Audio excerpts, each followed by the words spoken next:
Good evening, everyone. Today we have a horrendously, disgustingly dirty 3.5-inch Craftsman Vice. I thought this was originally a 1960s, but after doing a little bit of catalog research, this looks more like the 70s model, actually made by Columbia in the United States, even though you can't always trust that with the Craftsman brand, unfortunately. This thing was super dirty. There's a dirt dauber's nest. Mostly this is just a cleanup video and a little bit of filing. There's multiple dirt dauber's nests. This thing is just caked with grease and dirt throughout the years. I don't know that it's ever been cleaned or serviced, but it actually, weirdly enough, made pretty well because it still functioned. I've had it for a few years. My father gave it to me, and it has sat in my barn, which is pretty much what I say in every video. I had this tool. It sat in my barn. That's because I'm just recently getting into doing this a lot more often. What I'm removing now is the main screw for the swivel base that also holds the dovetail lead screw receiver in place. And right there, that is the adjustment screw for the swivel base to lock it into place or to allow it to move. Most of these things were in really good shape besides just being horrendously dirty. It's definitely seen a lot of use. There's tons of nicks and chips out of it, grinder marks and things like that. Right there you see more dirt dauber's nests come out of it. This is a hollow cast vise, so not the most sturdy in the world and also really good for bugs to live in. And then, yeah, so there's the little dovetail lead screw receiving post, we'll call it. Came out super easy. None of that stuff was like rusted together, which is pretty tremendous. I'm going to remove the jaws out of the vise. And I had no hopes for this to actually work. The set jaw, we'll call it, no problem. I mean, these things just came right out. I didn't have to spray it with penetrating oil or anything. I just scraped it off, put a screwdriver in there, and they came right out. And the jaw came right out. You can see it's got a little bit of rust, but really not bad. That's not the case for the rest of this. As you'll see with my frustration, the dynamic jaw, those didn't want to come out. The screws were pretty beat up before I started messing with it, and I certainly didn't do it too many favors, which is nice because then I had to go back and fix it. But I tried, I think, on 4 occasions. Initially, right, during this, and then after soaking in penetrating oil, and then after putting in the rust remover. This is a really great thing here. So this little spring pin keeps everything, keeps the lead screw in place. And that dude is strong. And I make the most wonderful mistake right here by letting it shoot wildly straight to my face. Narrowly missing an injury, although I was wearing eye protection. And just having to find it in my little shop, which luckily was really simple, but it could have gone anywhere.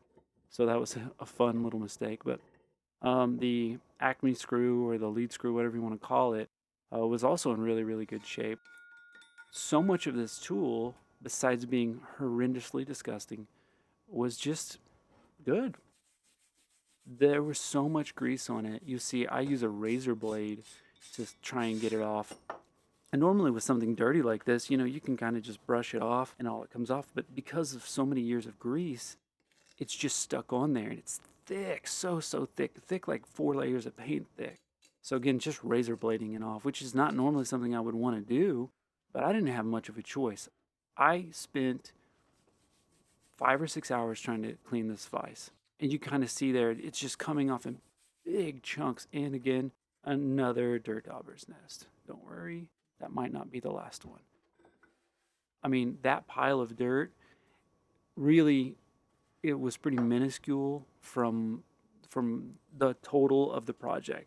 So after something like that, I'm like, okay, that's simple. Just wash it off and we'll go on. No, sir. This is, hot soapy water, scrubbing, thinking like, okay, well, this will work. Did not work. So what I did is I let it sit for 24 hours in dish soap, which is very hard for me to say, and it still didn't get all the crap off of it. So after letting that, drying it off, um, I was like, what's my next step? Well, unfortunately, the next step is more time with the wire wheel. It is fine, it's just time consuming.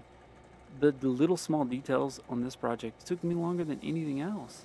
Wire wheel for 4 billion years, filing for 17 billion years. In this first initial pass with the wire wheel here, as you can see, is just to get the dust and crust off. And it removed some paint, which was nice, but I mean, look at that. That's sat after cleaning, like in hot water, and I still couldn't get it all clean. Anyway, I mean, that's the life of a tool. I mean, should we be surprised? No. Tools are meant to be used. So after another round of cleaning, it is to the rust remover, which is magic. Look how beautiful every time. I threw every part in there, as I usually do with these projects. I'm trying to get every bit of rust. Even if I didn't see a lot of rust, especially with these, there were a lot of internal pieces I couldn't really see well. Okay, after rust remover, I thought, okay, little penetrating oil. These screws are going to come out of this dynamic jaw. No problem. No, they did not. So I had to then order a manual impact driver and then wait for it to come in a few days later. And this did the trick, as you can see. My next step was just going to be heat it up and see if I can't, get enough heat in those screws to where they would loosen up. What's crazy is they weren't really bad. I was expecting them to be super rusted. Not really the case, but this manual impact screwdriver, awesome. Except for the 2 times where I hit my hand really hard with it. I did that off camera though, so that way you wouldn't have to see me scream at myself. Put some penetrating oil on it. If this had not worked, besides heat, I would have had to drill them out, which I really did not want to have to do. I'd like, if possible, to keep as many parts on it as I can. And then the big reveal, what's underneath here? Nothing. It really wasn't that bad. So I have no idea, besides just the fact that my soul needs to be tortured. That's the only reason I can think that those would be stuck in place like that. And then, okay, round 2 with the citrus strip. So I didn't read the instructions last time if you watched a previous video. So I read the instructions and I thought, okay, this stuff is going to work. I don't know if my expectations are too high of not wanting to use an aerosol spray. Because in the past I've used those aerosol sprays and they've worked really well. This, citrus-based stuff. So I'm wondering, what do we got going on here? So I wrap it up like a little scary present full of dangerous chemicals. And I wait. I wanted this to get as much time to remove as much paint as possible because this thing was, covered in paint. And here we go, scary package time. What did we get? Pure disappointment. Well, I'm being a little harsh. It actually wasn't so bad. It just took a lot of, work. As with this project, I thought was going to be a pretty simple cleanup, reassemble, repaint sort of thing. It ended up being just an exercise in insanity. I don't know. The paint was tough. The grease was tough. The jaw being stuck. Everything. But well worth it. After I pull it out of the bath, you'll see how beautiful this casting is and, the kind of stylings that you would see in the 60s and 70s. Basically, this same series, this 506 series, was manufactured from the 50s up into the 80s. And basically, they all look the same with slight variations in the casting. That's the only really way you can tell a difference in what year it was that I can tell. So yeah, I don't know, citrus strip, probably not worth it. I'm going to use it until I run out of it because I can't abide waste and throwing things away, obviously. So I'm going to try it on another project or two and we'll see if it gets any better. Not all the paint came off, so wire wheel. That's what we do. We wire wheel all the time. I think in this video I changed locations of my drill press 3 times. But this is the new semi-permanent location. The last location I was using was at the end of my bench on the other side of my other vise, and it was a stretch. Wire wheeling, it's kind of fun, it's kind of tedious, it's kind of annoying. You know, the drill, the manual, the hand drill, you know, use that. I like the drill press, that works pretty well. I mean, I'm sure I'd like the bench grinder if I had that, but I just don't have one of those, so I use the hand tool rescue, vertical style wire wheel. And, you know, the paint just takes time to get off. And I probably could have given it another round of the stripper, but I didn't want to wait. I just wanted to get this project done and get cooking on it. So now we go to my strange addiction. Have you ever had a friend that really got into something that kind of scared you and you were concerned about them? Well, I'm that friend when it comes to filing. I found this weird, strange love for filing that I did not have 6 months ago, and now I do. I file things that have no purpose to be filed, besides just that I will know that they're better. Like the threads on this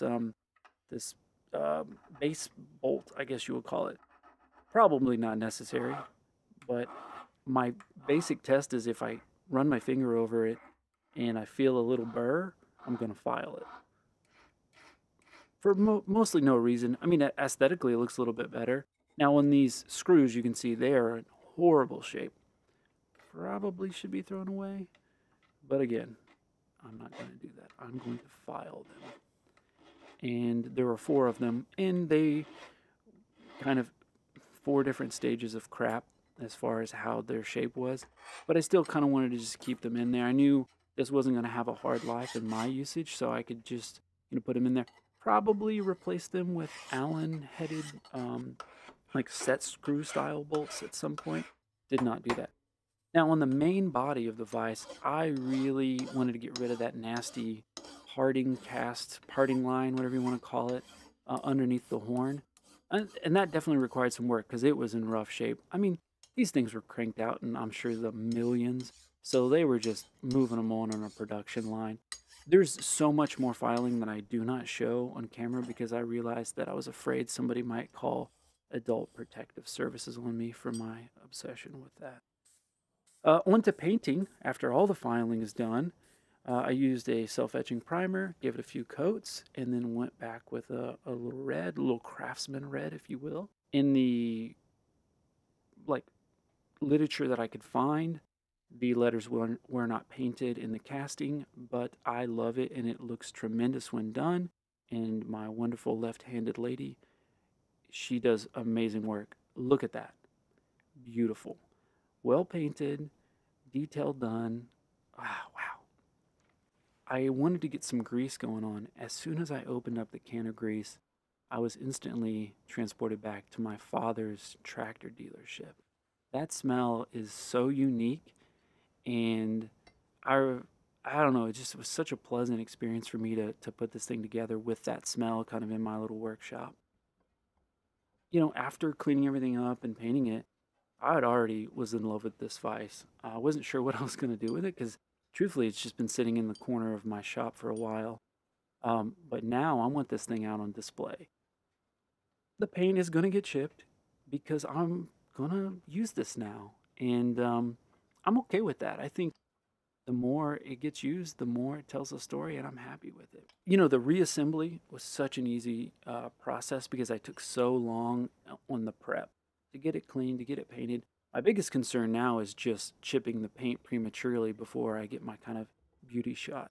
Now this spring, as you remember, tried to kill me earlier, and it did so again, but I learned my lesson, and I hit it with a wood block to get it in place. Some reverse jawed pliers would have been the way to actually put this on probably a lot easier, but I don't have that, so I just banged it in there. The next piece is going to be reassembling the soft jaws, and I cleaned those up, but they were in pretty good shape, so really mostly just clean them up, put them in, and you'll see these like pretty chewed up screws, but they're functional, and that's all that matters for this.